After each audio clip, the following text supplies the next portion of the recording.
जय श्री राम सबको। आओ जानते हैं राजा हरिश्चंद्र कितने बड़े दानी थे।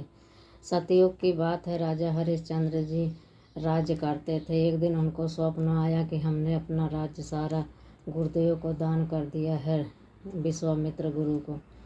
यही सपना जाके अपने राजसभा में सुनाते हैं और मन में विचार करते हैं कि मैंने स्वप्न में राज्य दान कर दिया है, मैं सत्यवादी हूँ, तो मुझे ये दान गुरुदेव को दान दे देना चाहिए। तो सारी सभा बुलवाए, सभा में अपनी वो सपना सुनाए। सारे मंत्रीगण थे, सब थे। सब ने कहा कि राजा आप तो सत्यवादी हैं और आपने सपने में दान कर दिया है तो इसको अवश्य पूर्ण करना चाहिए। राजा भी यही विचार कर रहे थे कि मैं सपने में देखा हुआ भी कि मैंने राजपाट सारा कुछ दान कर दिया है, नहीं करता हूँ तो मेरा सत्यव्रत पालन धर्म नष्ट हो जाएगा। फिर विश्वामित्र गुरु को बुला के कहते हैं, गुरुदेव हमने ऐसे ऐसे सपना देखा है कि मैंने सारा राज आपको सपने में दान कर दिया, अब इसका क्या करें।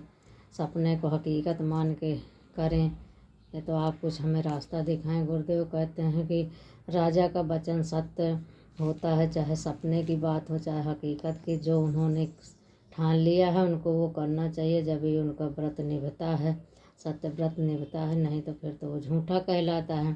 राजा हरिश्चंद्र ने सोचा कि अभी गुरुदेव ठीक कह रहे हैं। फिर राजा हरिश्चंद्र सारा राजपाट विश्वामित्र को सौंप देते हैं और अपना बच्चे को लेके और अपनी पत्नी को लेके वन को निकल जाते हैं। तो विश्वामित्र को कहते हैं कि राजन ठहरो, आपने सारा राजपाट तो हमें दे दिया, लेकिन अभी गुरु दक्षिणा नहीं दी है। जब तक गुरु दक्षिणा नहीं दोगे तब तक ये दान आपको फलित नहीं होगा। राजा हरिश्चंद्र कहते हैं गुरुदेव बताएं। तो उन्होंने कहा 5 भार सोना हमें गुरु दक्षिणा में दोगे। उनकी परीक्षा ले रहे थे विश्वामित्र, इसीलिए उनको सपने में भी ये सब दिखाया कि देखते हैं कि अगर पूरा कर दिया तो राजा हरिश्चंद्र जी इस संसार में, इस धरती पे सबसे बड़े दानी होंगे।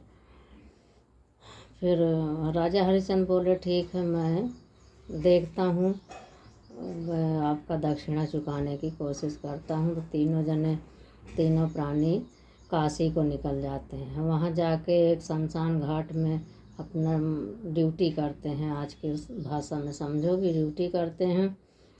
तो राजा हरिश्चंद्र जी वहीं अपना कर्ज चुकाने के लिए 5 भार सोना के लिए और अपनी पत्नी को एक पंडित ब्राह्मण होते हैं उनके यहाँ बेच देते हैं। रानी कहती हैं कि ऐसे कर्ज नहीं उतर पाएगा, दक्षिणा नहीं दे पाएंगे, आप हमें भी बेच दो, हम भी वहाँ से जो धन मिलेगा वो ले लेना। आप वहाँ काम करोगे शमशान घाट में, वहाँ जो मिलेगा उससे आपका धन मिलेगा, तो गुरुदेव की गुरु दक्षिणा जो है पूर्ण हो जाएगी। रानी को भेज देते हैं पंडित जी के यहाँ। वहाँ बर्तन मांजना, खाना बनाना सारा काम करती हैं। एक महारानी हो के भी ऐसा दिन उनको देखना पड़ा, लेकिन उनको कोई कष्ट नहीं हुआ कि हमें अपने पत्नी धर्म निभाना है।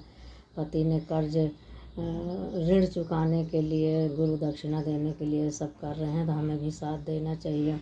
बेटा भी माँ के साथ चला गया। एक दिन बेटा गया बगीचे में फूल तोड़ने, उसको सांप ने डस लिया। रोहित नाम था बेटे का। सांप ने डस लिया। माता बहुत रोती बिलखती हुई शमशान घाट पे गई, जहाँ उनके पति राजा हरिश्चंद्र जी घाट पे ड्यूटी कर रहे थे।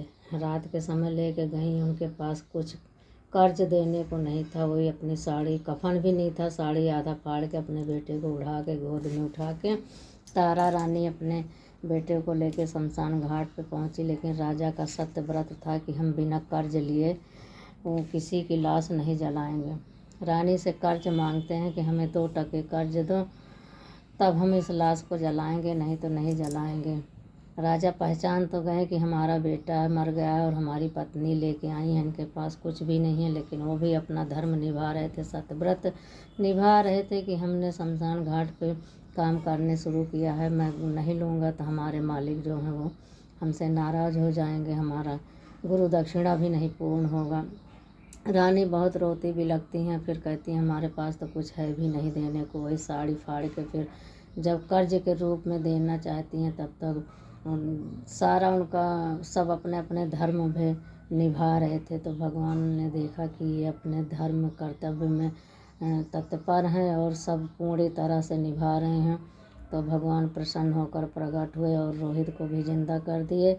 और गुरुदेव भी वहीं प्रकट हुए। गुरुदेव ने कहा कि राजा हरिश्चंद्र, मैं आपकी परीक्षा ले रहा था, अब आप परीक्षा में सफल हुए, अब जाओ आप अपना राजपाट करो और पति पत्नी पुत्र के साथ राज करो, हमें अब कुछ नहीं चाहिए।